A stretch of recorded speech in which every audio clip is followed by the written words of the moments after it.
Okay, so once the hair is completely clean, shampooed, conditioned, we start on the actual whistle process.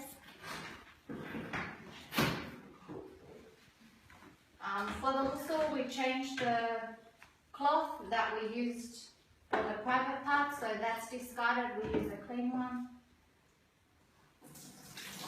For the first whistle, we use any soapy substance. The sunnah is to use like a lotus flower or cedar, but we don't really have that, so any soapy substance is fine for the first wash.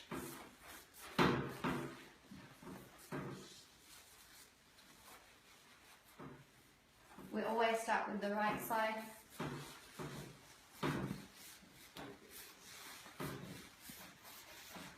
Again, her aura is never exposed, our hand just goes under.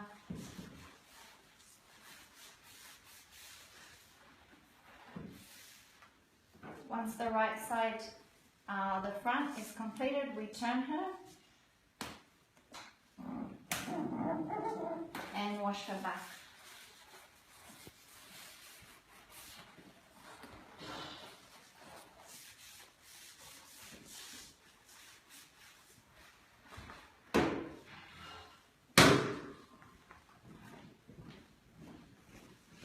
Then we start with the left side, the same process, the top first.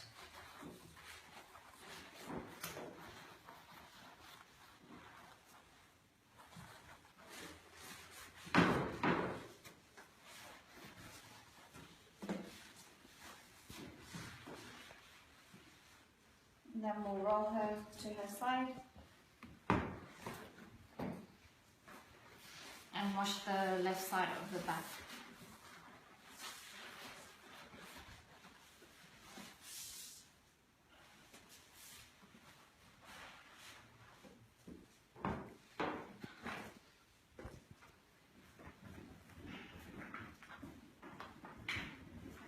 Okay, so that's the first whistle.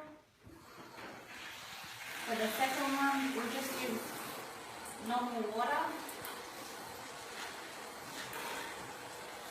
starting from the head on the right side again.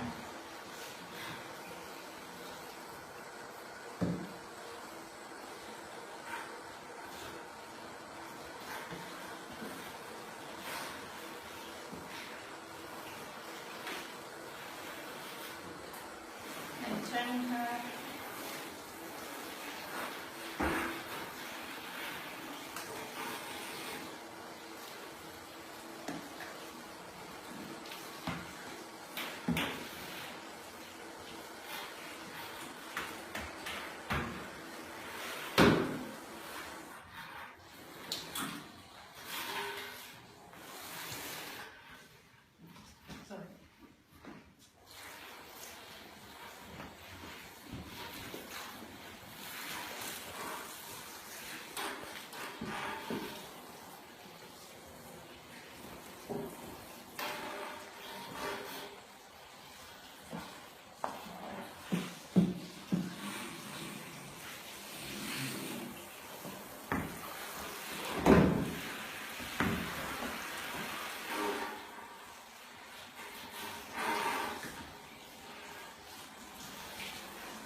Okay, that's the second whistle complete. For the third, we put some camphor in a bucket of water. Camphor is just like a white powder. The Prophet ﷺ told us to use this in the final wash, so the third wash, the final wash. So we just sprinkle some in the water. It smells like Vicks, so it's another type of perfume for the body. And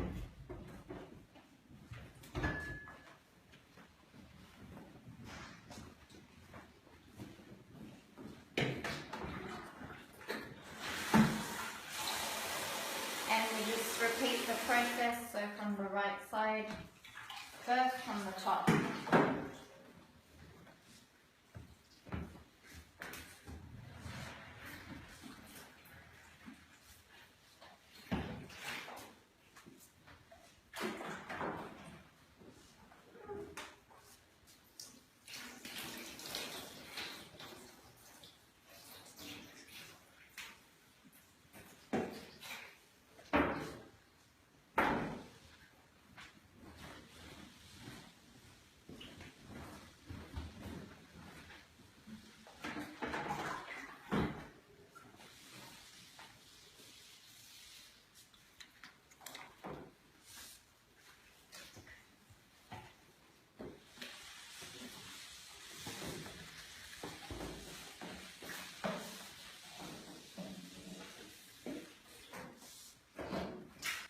Okay, so that's the end of the whistle process. It's completed.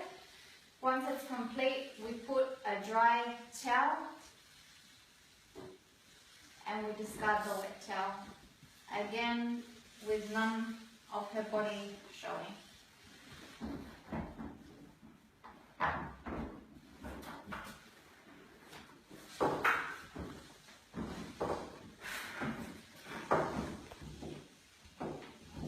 We just completely dry the body.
Once the body is completely dry, we've brushed her hair. If the sister has long hair, we tie her hair into 3 plaits.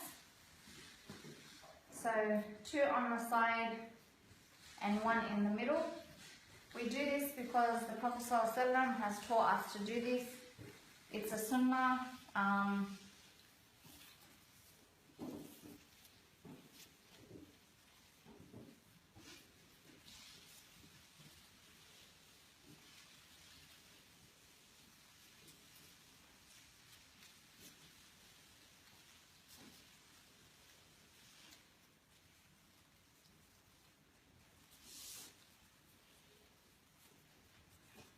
Atiyah said that they plaited the hair of the Messenger of Allah's daughter in 3 braids. The first undid her hair, washed it, and then plaited it into 3 braids. This can be found in Bukhari. So after we have plaited the braids, we then place the 2 beside her head, and the 3rd one just goes behind the sister's head. Once this is completed, we can start with the shrouding. So the first thing we put on her is the dress, which is just a white cloth.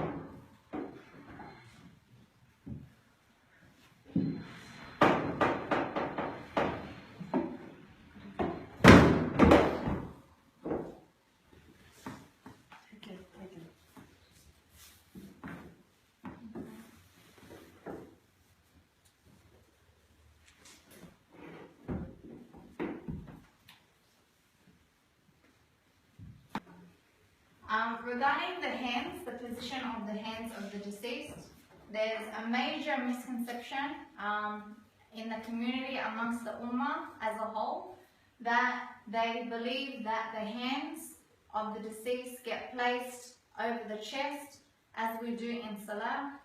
This is a major innovation in Islam. There's nothing found in the hadiths